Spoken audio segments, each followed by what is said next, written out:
আপনাদের অনেকের মনে প্রশ্ন, মুক্তিযুদ্ধ এখানে কেন এসেছে?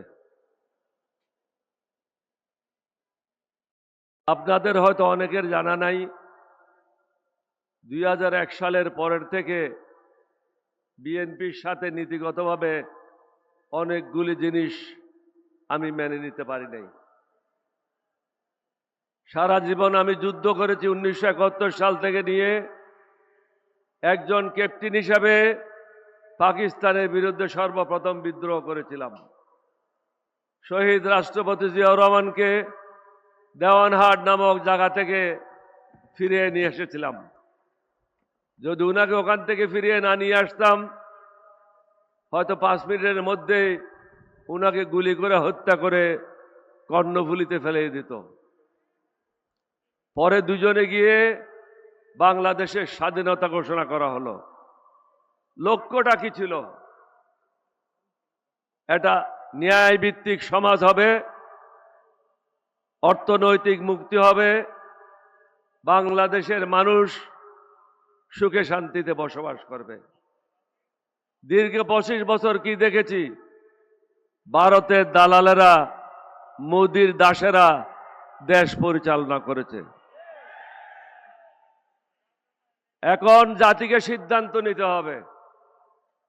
আমি ওই দিনও বলেছি, বিএনপিকেও আপনারা ক্ষমতা দেখেছেন, আওয়ামী লীগকেও ক্ষমতায় দেখেছেন, জামাতের 2 জনকে ক্ষমতায় দেখেছেন।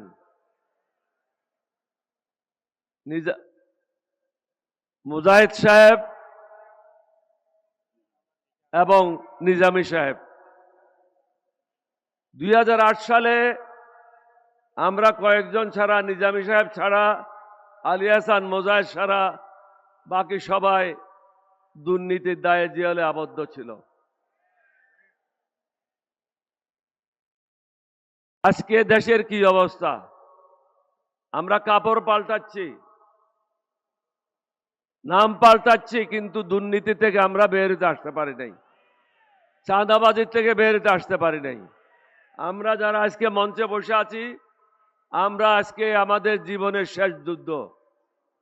এই যুদ্ধ হবে 1971 সালে যে স্বপ্ন ছিল, সেই স্বপ্ন বাস্তবায়ন করা। ভারতের দাসত্ব মুক্ত বাংলাদেশ, চাঁদাবাজ মুক্ত বাংলাদেশ, দুর্নীতি মুক্ত বাংলাদেশ, যেখানে গরিব ধনীর মধ্যে বিচারের কোনো পার্থক্য থাকবে না। এখন একটা বড় লোক থানায় গেলে তাকে আদরে সম্বর্ধনা জানিয়ে ভিতরে নেওয়া হয়, গরিবকে বাইরে রাখা হয়, কারণ সমাজে ইনসাফ নাই।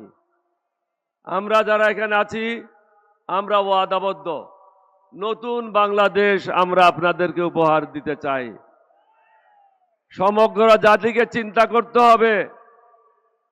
আজকে যারা আমাদের বিরুদ্ধে আছে, তারা দিল্লি সেবা দাস হিসাবে নিজকে পরিচিত করেছে।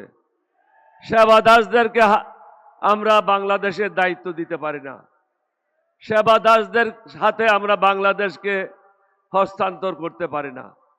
তাদের হাত থেকে দেশকে যে কোনো উপায়ে মুক্ত করতে হবে। মুক্ত করার একমাত্র উপায় হলো, আপনারা শুনেছেন বিএনপির মহাসচিব বলেছিল, এই অগাস্টের মুভমেন্ট যেটা হয়েছে, এটাতে আমাদের কোনো অংশগ্রহণ ছিল না। এটা তারই কথা, আমার কথা না। তাহলে বিএনপি এখন যে অবস্থায় আছে, এটা তারা চায় নাই, তারা হাসিনাকে চেয়েছিল। আর আপনারা 1400-র উপরে শহীদ হয়ে নতুন বাংলাদেশের স্বপ্ন দেখেছিলেন। সেই স্বপ্ন বাস্তবায়ন করার জন্য প্রয়োজন ইনসাফের সমাজ। তাই আমি সমগ্র জাতিকে একজন মুক্তিযোদ্ধা হিসেবে অনুরোধ করব। কিছুক্ষণ আগে জুলাই মুক্তিযুদ্ধ এখানে বক্তব্য রেখেছে। একটু চিন্তা করেন, নামাজে যান, সেজদায় যান, নিজের বিবেককে জিজ্ঞাসা করেন, আবেগে কাজ করবেন না। মার্কা দেখে ভোট না দিয়ে কারা দেশের জন্য মঙ্গল করবে আর কারা মোদির দালালি করবে এটা চিহ্নিত করেন। দালালদেরকে ভোট দিলে হাসিনা যেভাবে আপনাদেরকে অত্যাচার করেছিল অনুরূপভাবে অত্যাচারিত হবেন। কেউ আপনাদেরকে মুক্তি দিতে পারবে না। সমগ্র জাতিকে একটা জায়গায় এসে অবস্থান নিতে হবে। আজকে যে 11 দলীয় ঐক্য জোট গঠিত হয়েছে, 11 দলীয় ঐক্য জোটের প্রার্থীরা যে যেখানে আছে তাদেরকে ভোট দিতে হবে। আমি ডক্টর আব্দুল মান্নান সাহেবকে বলবো আসেন, নাসির উদ্দিন পাটোয়ারিকে বলবো আসেন।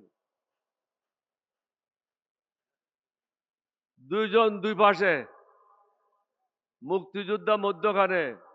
জাতি দেখেন, এই জাতির সাথে যারা বেঈমানি করবে আল্লাহ তাদেরকে ক্ষমা করবে না। নিজের মঙ্গল নিজে করেন। 11 দলীয় জোটে যে যেখানে আছে তাদেরকে ভোট দান করে এই দেশকে চিরকালের জন্য মোদির সেবা দাসদের হাত থেকে মুক্ত করেন। আপনাদের সবাইকে ধন্যবাদ। বাংলাদেশ জিন্দাবাদ।